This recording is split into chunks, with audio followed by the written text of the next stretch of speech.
My name is Lamont. A lot of people call me Image. Calling in from the Maryland, D.C. area. I got a couple of my friends here with me. You want to introduce yourself real quick? My name is Jaden. Hi, Jaden. Hi, Jaden. Yeah, and we're excited. You want to say hello? Just say hi. This is Micah. Hi, Micah. Yeah, and we're excited to get started and have some fun. Take it away. You want to continue the introductions, Mr. Ephraim? Good morning, everybody. This is Ephraim Jernigan. I'm with the STEM Foundation in Houston, Texas. Good to see everyone online again.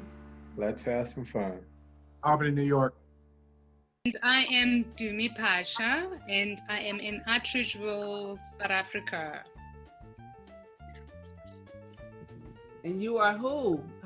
What role do you play in the scheme of things? Oh, me? I am this one's mother. Hi. And her name is Orenele. And in the scheme of things, I am the organizer and coordinator of this program, alongside with Lamont and Denise and Ephraim and Ashley. And together we are part of the Global Education Exchange Coalition. My name is Tori Cole. I'm from Houston, Texas. I'm here to do the 3D presentation. Hello, everyone. My name is Jay Nicole. I'm here in Houston, Texas with Action One Media. We were invited by Mr. Ephraim Jernigan to check out your classes. How are you? My name is Beverly and I'm from South Africa. Welcome, Beverly. Who invited you? She is from TIA Foundation, our leader. Welcome. Thank you. My name's Kingston and I'm from Houston, Texas. Hi, I'm Rana. I'm from. So my name is Lebohan. Okay, can you guys hear me? Yes. Yes. Okay, sure. Okay, my name is Lebohan Pizzo. I'm calling from South Africa here in Joburg. I've been invited by Lamont Brown. So I run a mentorship session for kids from 4 years to 21. Well, I'm glad everybody was able to join us today. I'm sure we'll have a few people joining us later, but we're gonna go ahead and get right into it. A few housekeeping things before we get started. If you could please just make sure your mic is muted. If you're not speaking, that makes it easier to hear everybody that's talking, okay? Also, if you have a question or a comment at any point during our discussion, you can just raise your hand or type it in the comments. We'll be checking the chat. You can put questions or comments in the chat, and we'll make sure that we get to those as well. This is an open discussion. Mr. Ephraim. Yes, these videos are recorded and they're on YouTube, so we want to make sure we get the best quality. So that's why we're asking you to mute your mic and only unmute it when you're speaking. We'll share a link to the videos. We need you to promote the videos, share them with other people so we can make this get larger and larger. Thank you. Absolutely. Well said. Well And said. if you prefer not to be videoed, you can leave your video off. Yes, you can do that, even though we would love to see your beautiful faces. Okay. All right. Well, Ms. Denise, do you want to go ahead and kick us off? Yes, I would love to. So welcome again. I am Denise Davidson, and I'm in Los Angeles, California. People refer to it as La La Land. Here in the U.S., it's on the West Coast. It is very warm here. I would like to share the technology of yoga, the science of yoga. I started out with sound. We've talked about sound and energy, and yoga is both of those things, sound and energy. So I'm going to share a movement, as Toomey demonstrates, how we move energy in our body through movement and the importance of moving the body to keep the immune system healthy. But before we do that, I would like to just start with a sound to energize the brain. It's a really simple sound. And I would like to start with honoring all of the first responders, the nurses and doctors and healthcare workers and volunteers that are on the front line dealing with this global, I call it an experience that we're having to come up with a solution. So the sound that we're gonna do is hum. And hum is said to be a sound that means we, because we are one. What happens to me happens to you. What happens to you happens to me. What happens to me happens to you. So as we take a nice deep breath in, we inhale, the belly expands. This expands our lung capacity. And as we exhale, we'll release the breath and we release the sound of hum. And I'm gonna play the bell. So everybody take a nice deep breath in through the nostrils. This expands the lung capacity. Inhale. Inhale, big breath. Inhale. Get ready to release the breath. Inhale. Inhale. And release the sound. Hum.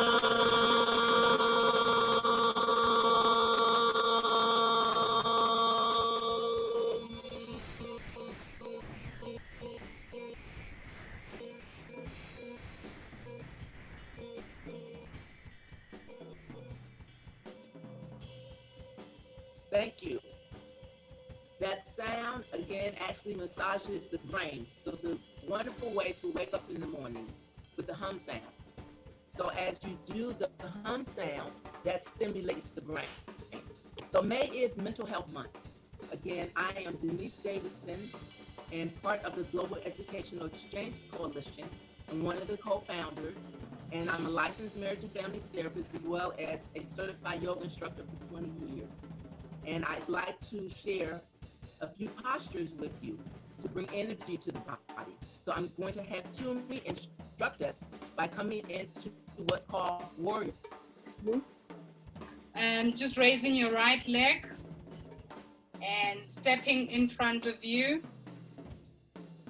and just leaning forward towards your right leg and straightening out your hands to the side.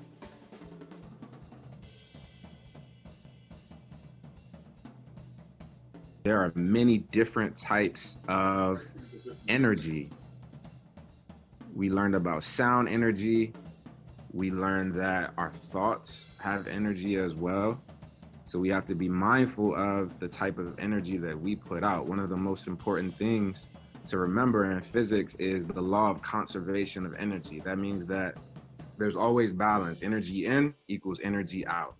Energy in equals energy out. So whatever energy that you put into something, that is the same energy that you get out. So it's important for us to be mindful of our thoughts and our actions for that simple reason. So we'll talk a little bit more about it. We're gonna get right to our presentation. We have a guest presenter today that is gonna share some information, and then we're going to play a quick game. We'll play our Kahoot game. So I'm gonna pass it to Mr. Ephraim, if you would like to introduce our guest for today, and we'll get started. We have a guest today that many of you all may be able to connect with what she's going to talk about. So we have Miss Tori Cole, and she's going to share some information with us about 3D printing and whatever else. I think she has some other things in regards to COVID-19 that we're all experiencing. So without further ado, Miss Tori Cole. Hello, everyone. Please let me know if you can hear me and see me. Okay, great. I am Tori Cole. I'm from Houston, Texas. And what I do is I'm a computer engineer by trade. And I love to 3D print things directly from my computer. So let me share my screen here. So this is my 3D printer, and what I've primarily been doing is 3D printing PPE equipment via the 3D printer. And let me go through a couple of components of this printing machine. So right here we have our LED, and you can't really see the screen, but this is where we set all of our settings when we are preparing to print. So whenever you are preparing to print, what you'll do is you'll have a file on your computer, and just like any file, what you'll do is download it to a USB drive, something similar to this. On the end of this USB drive, we have a little slot here for a card. It's like a SIM card. And what you do is the way you transfer whatever you're printing into the 3D printer is you insert the little SIM card there. And so that tells the printer exactly what you want to print. This ink printer or this 3D printer, where to go. And it maps out the coordinates and everything. Now, this little feeder here actually feeds the PVC, which is basically plastic, into our machine. And so therefore, and you'll see this as it starts to print, you'll actually see this moving, and it'll start moving like this. And what it'll actually do is feed the PVC or the plastic, what we're actually printing with, into the machine. Then once it starts doing that, it'll actually start to print on our surface here. And so the reason why, let me switch my screen back. The reason why 3D printing is so important is because although we're starting small, 3D printing has been able to, of course, in today's world, print COVID PPE equipment on demand, and within hours, what it would take for a big manufacturer to ramp up production. And I know you've been hearing a lot about, especially in the United States, that, we don't have enough manufacturers ramping up production for PPE equipment. What we've been doing as far as 3D printers, I work with a national network of 3D printers and 3D print engineers. And all we do is print on-demand COVID PPE equipment, protection equipment. Basically, your masks and straps, your ventilators, all of that good stuff we print on demand. So I'm going to switch it back to the 3D printer because now it's starting to print.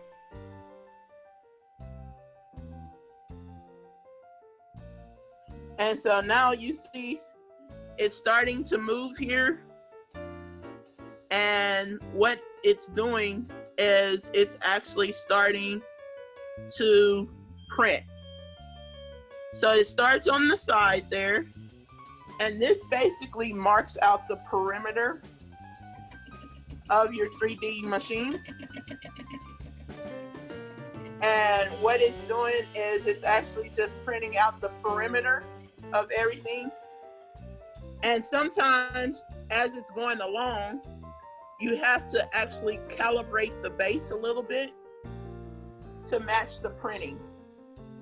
And I can show you all how to do that on a later date, but that's pretty much it. And you'll see that it's starting to print. And what it's doing is it's feeding in from this tube here, it's feeding in the plastic. And what this printer is doing is it's actually heating up that plastic to a temperature that's so hot that it melts that plastic. And it melts that plastic so that the plastic will start sticking to the base and you can begin printing with that plastic. It must be at a certain temperature to where it starts to melt and you'll actually see that plastic on this board here. That's pretty much what I do as far as a 3D printer. And I'll take any questions that you have while it's really setting up the perimeter. That was excellent. Thank you, Tori. Very informative. So we have a couple of questions that have been coming in on the chat. If anyone else has a question, definitely feel free to raise your hand. I'm gonna go back to the top. We have one from Shamaya that says, so did you make the 3D printer yourself or did you buy it? Great question. So what I did was I bought this particular 3D printers. There are 3D printers that you can make yourself. You can assemble them yourself. It requires a lot of know-how as far as mechanics and computer engineering and design goes. You have to know how to set up the motherboard, the LCD. Basically, buying the printer, I had to assemble all of the components myself. And so that in itself is basically building the 3D printers. Excellent, excellent. We also have a question from Label. He says, what material are you using to print? ABS ? So what it is, and I have the material here, it's what you call PLA. And I like Hatchbox. I like this particular material here. And PLA is just another word for plastic.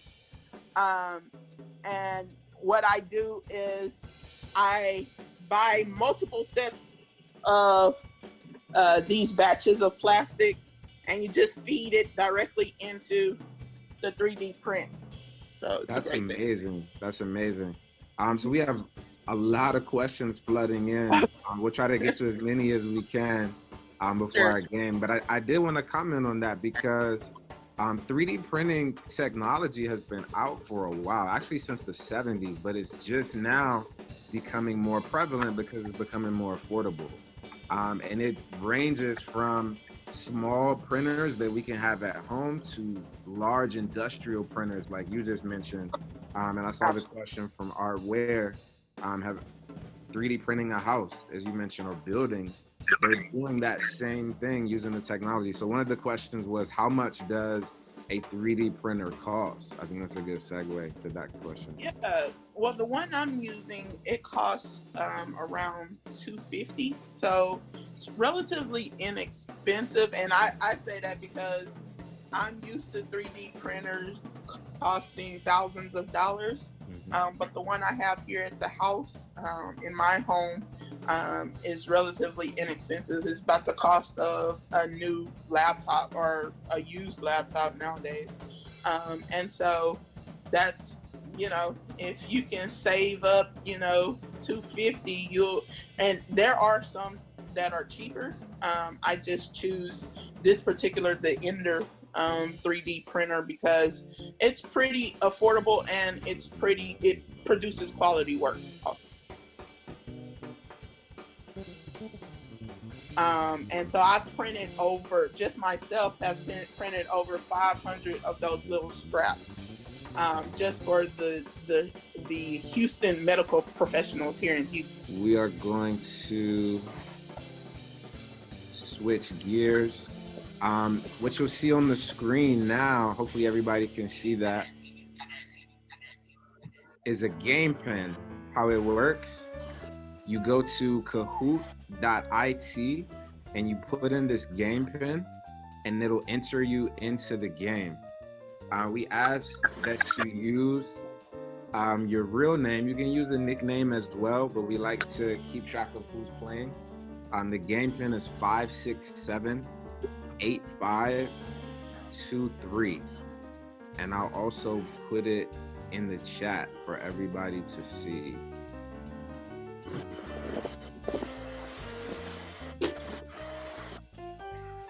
So we're going to Kahoot.it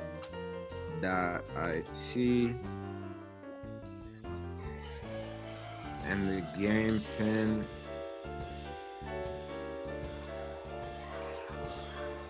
is 567-8523.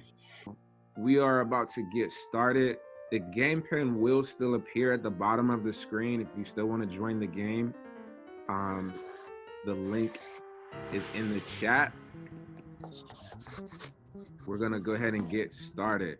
Okay, now this quiz is all about energy, specifically solar energy. Now our first question, which of these is a form of energy? Is it red, chemical? Is it blue, nuclear? Is it yellow, radiant? Or is it green, all of the above? Which of these is a form of energy? Please select the answer that you think is correct.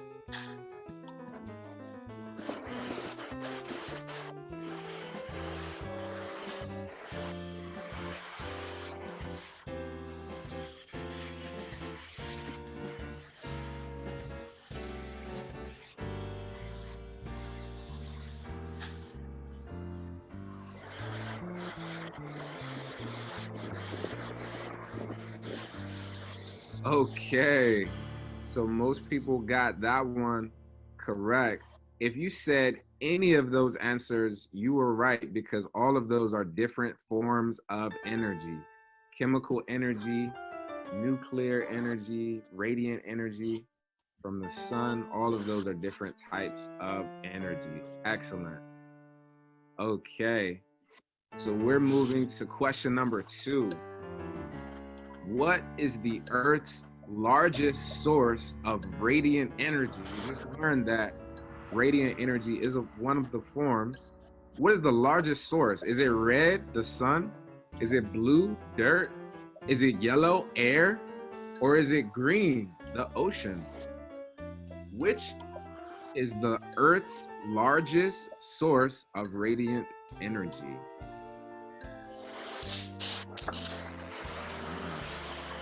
Excellent, excellent. I see your answer too, Shamaya. If you said the sun, you were correct. The sun is the Earth's largest source of radiant energy. It's sending us electromagnetic waves daily. That's how it sends plant energy and how it powers our solar collector through that radiant electromagnetic energy. Excellent. All right, question number 3. This one is worth twice the points.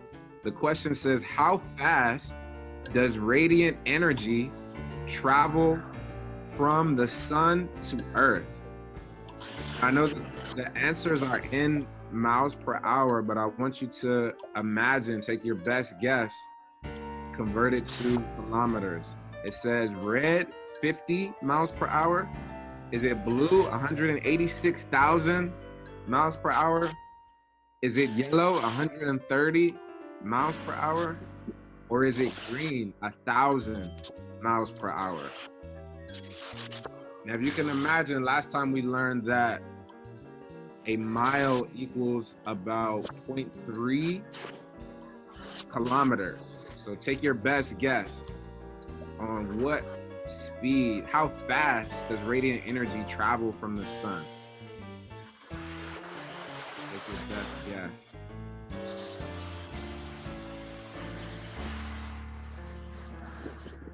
Okay. The correct answer was 186,000 miles per hour. Okay. So we learned that light is the fastest thing that we know about in this universe. And essentially, that's what we're talking about. Energy traveling from the sun, that radiant energy, is light. And it travels in the form of an EM wave, or you hear me say electromagnetic wave. Excellent, excellent. For those that got that right.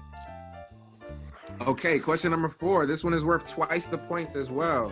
It says, photosynthesis is the transformation of radiant energy into chemical energy. And we see this process in what? Is it red, sports? Is it blue, magic? Is it yellow, growing plants? Or is it green, 3D printing? The question one more time. Photosynthesis is the transformation of radiant energy into chemical energy. We see this process in what? Where do we see photosynthesis? Take your best guess.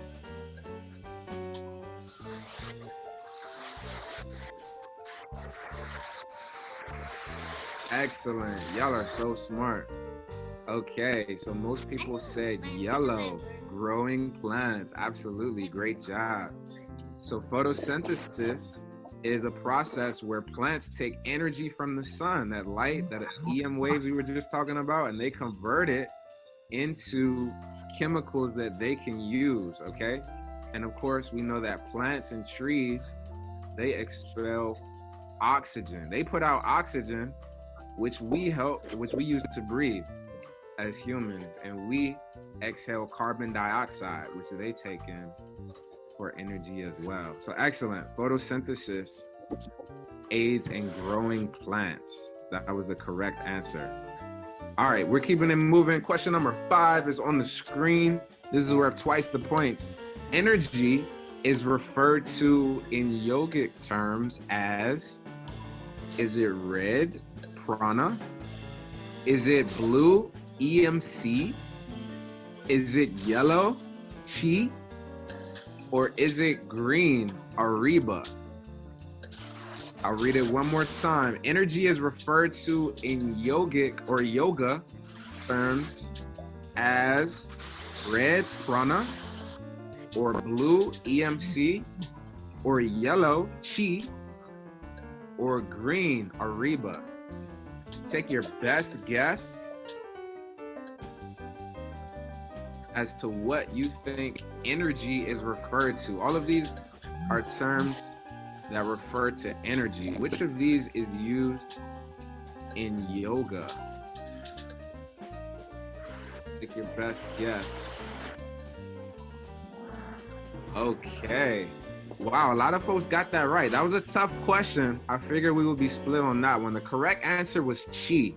If you said yellow, chi, you are correct.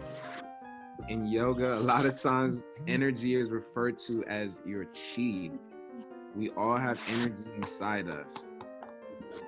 That is our chi. Okay, we're gonna keep it moving. People moving up on the leaderboard. We are at question number 6 of 10. This one is worth twice the points. It says solar panel systems are measured in terms of kilowatts or kW. Is that true or false? Blue answer key is true. Red answer key is false. Take your best guess. Solar panel systems are measured in terms of kilowatts or kW. Is that true or false?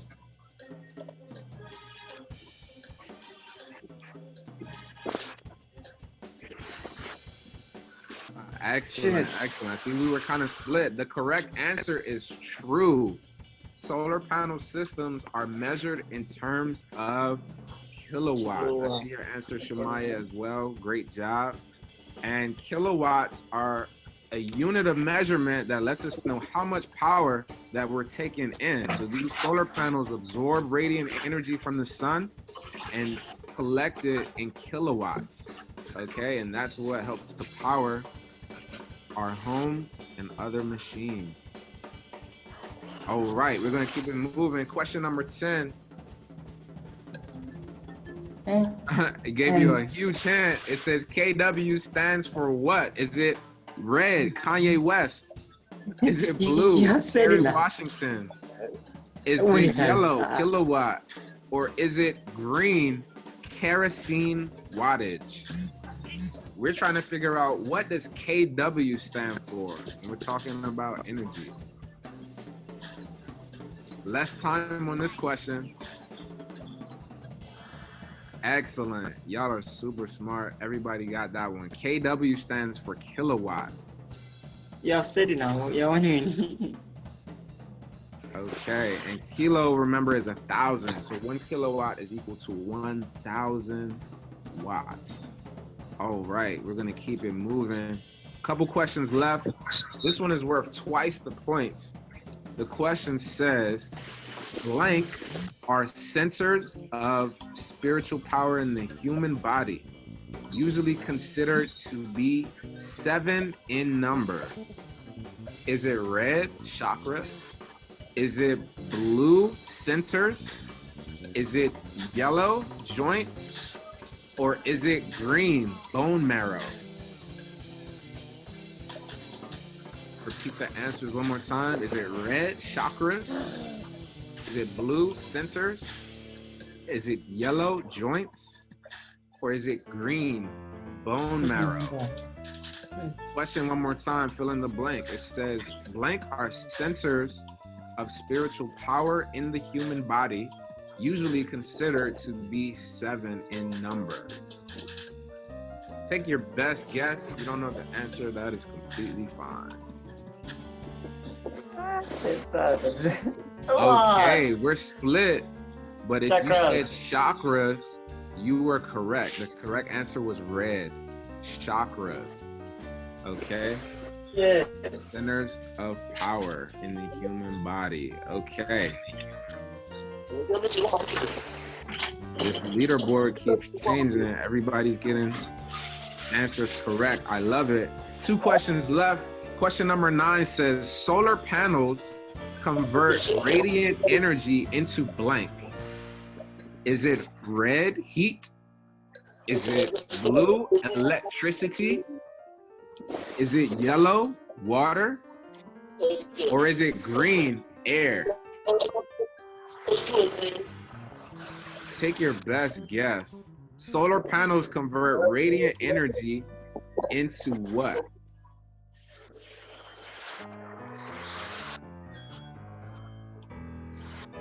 Is it red, heat? Is it blue, electricity?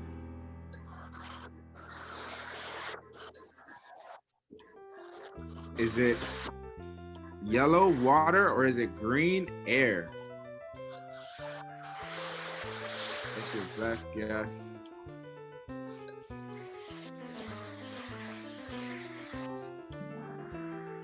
Okay, y'all are way too smart for this game. Everybody got it right. The correct answer is electricity. Solar panels convert radiant energy into electricity. Points are racking up on the leaderboard. We got 1 question left. This is our last question. This one is worth twice the points. It says, in what year was photovoltaic technology invented? Photovoltaic is a fancy word for solar panel. Okay?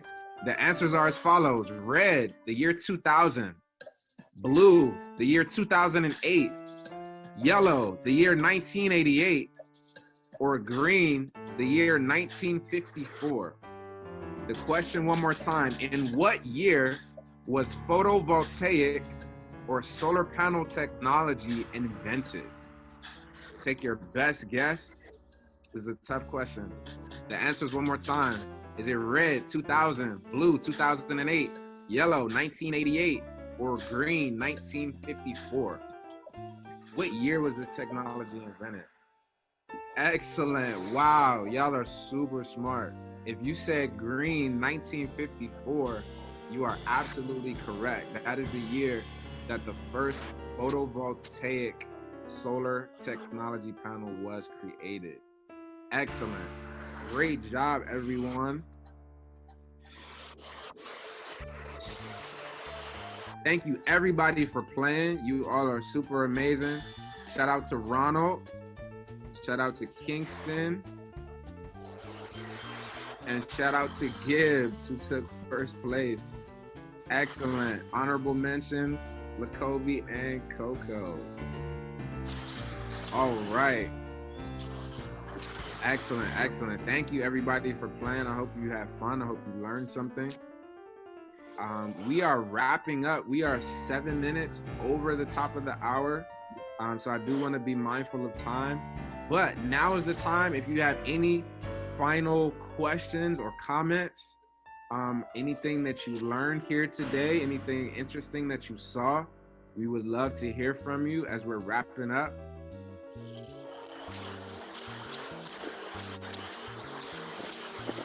Feel free to raise your hand or drop a comment in the chat.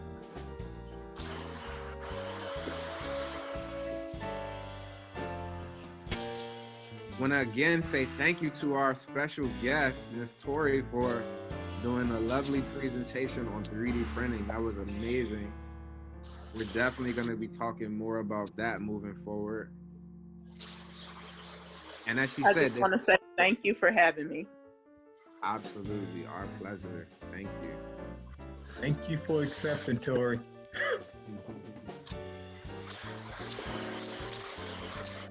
Okay. Well, if there are no further questions, I just want to again say thank you to everybody for joining us on this Saturday. We do this for you. We're going to continue to do it. We're going to have our next call on May the 23rd, Saturday, May the 23rd. We'll be sending out information. This one is going to be really special.